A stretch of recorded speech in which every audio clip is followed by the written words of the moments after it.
The next morning, Dell returned for his second injection, shortly before his flight home. He placed the papers Tammy had given him into his carry-on and called in to make an appointment for the next day, providing what information he could off the top of his head.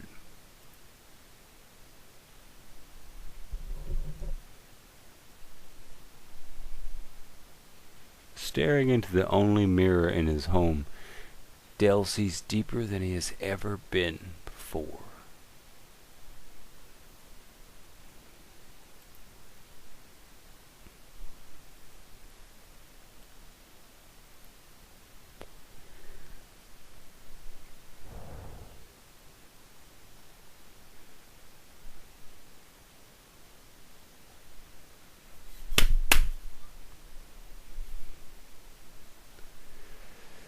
Part 3.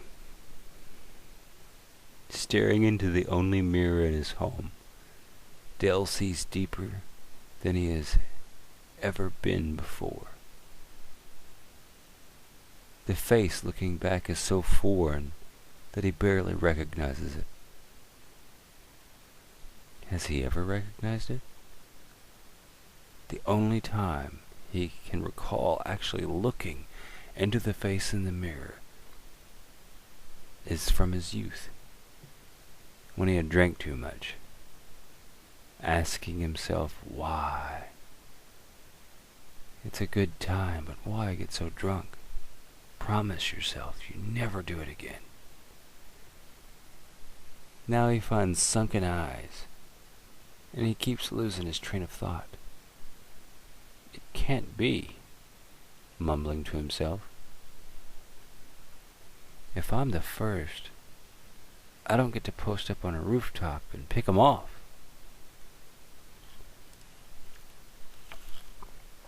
He pulls his BlackBerry from his pocket and scrolls to his brother's name.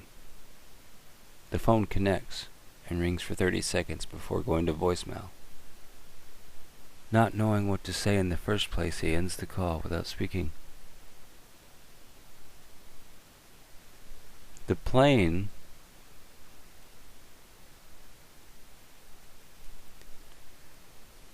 plan came to him all at once. Yes, he had plans for several catastrophes. He will not spread this.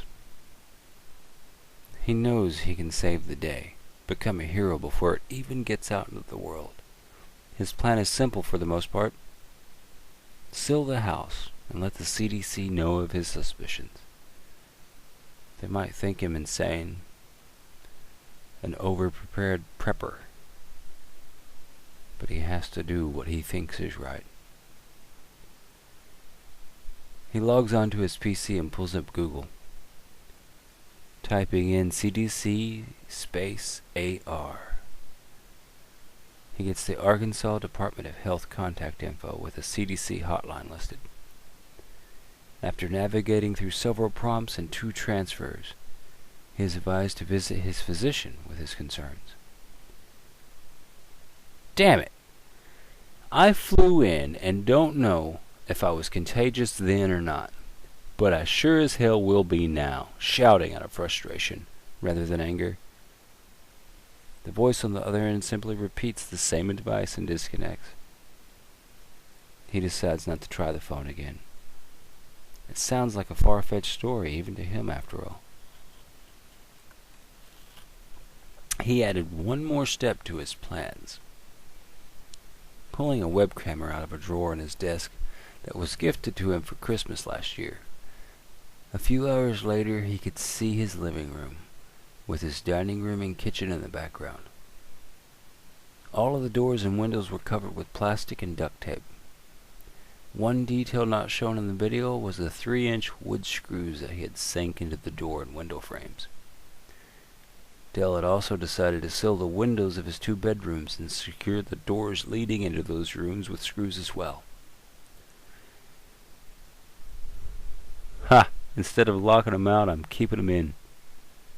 As he set his PC to start a live stream.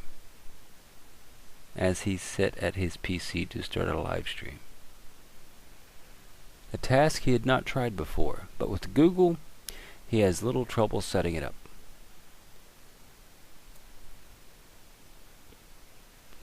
The title of the stream he chose was simple: I am turning into a zombie.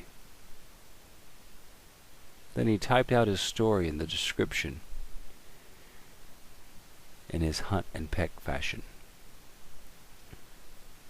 If I am wrong on this one, I'll never live it down, talking to himself again while reading over his work a few times, mostly looking for red wavy lines. He then clicks the start feed icon. A few seconds of thought pass and he also clicks the record introduction. Hello world, my name is Dell Washington, and I am dead certain that I'm infected with something that will turn me into a zombie.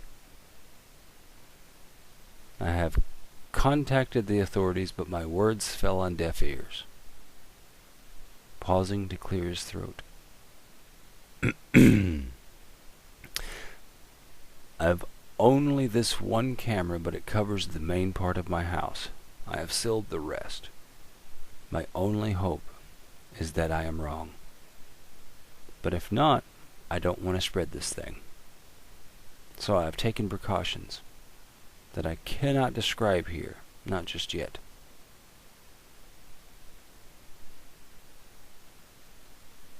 He knew he could not mention how he had rigged his alarm system, not yet. The damn FBI would bust in before he had turned, before the world could see he was not crazy. With that in mind, he decided the introduction video was almost done. He looked toward the camera again. Let it be known that I do not intend to kill myself, and I have no wishes to harm others. I have plenty of food and running water. I don't know a whole lot about this internet, but I do know that the right people can find out where I live. I only ask that you do not attempt to enter my home before contacting me. I have included my recent travel and interactions in the description of my channel, but I don't feel I was contagious until I made it home. Unconsciously, he nodded to the camera, ended the recording and clicked saved, and named it the way it is.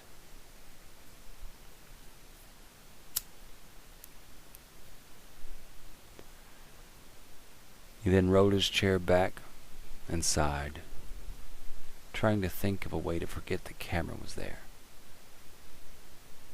Dale's eyes wandered up to the viewing counter. It read 1 viewing.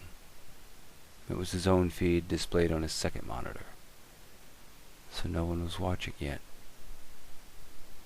I wonder how you get an audience, he thought to himself. His phone rang from the desk where it was charging. In the silence, he nearly jumps out of the chair. Picking the phone up. Hello? On the other end, a familiar female voice. Mr. Washington? Yes, he answered in a matter-of-fact tone. This is Dr. Johnson. I have the results of our rabbit. If you're still interested, do you have time to talk? Oh, hey Doc, sure. I'm as free as a jaybird, glancing at the windows that are now covered with plastic. Okay, well the good news is that the little devil had no rabies. However, there was a brain infection.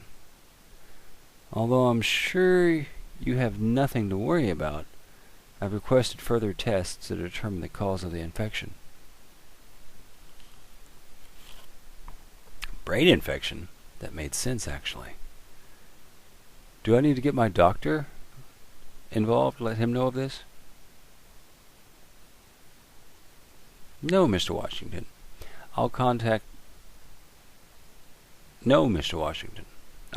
you if that changes. And you no longer need to complete your injections, Tammy responded, and then added, How are you feeling? Not real great, Doc. But good to know it's not rabies. Dale considered telling her outright what he believed, but could find no good reason to do so right now.